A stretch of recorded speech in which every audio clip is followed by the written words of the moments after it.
Africa Content TV.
And the first French captains, please raise up your hand for affirmation.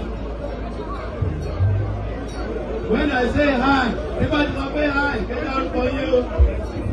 Wọ́n ní ká síbí láyé, ẹ bá ní síbí láyé sókè, ẹ jù sókè bẹ́ẹ̀. Ó yá o. Aṣíwájú ni wọ́n kò síbi jáde gbà.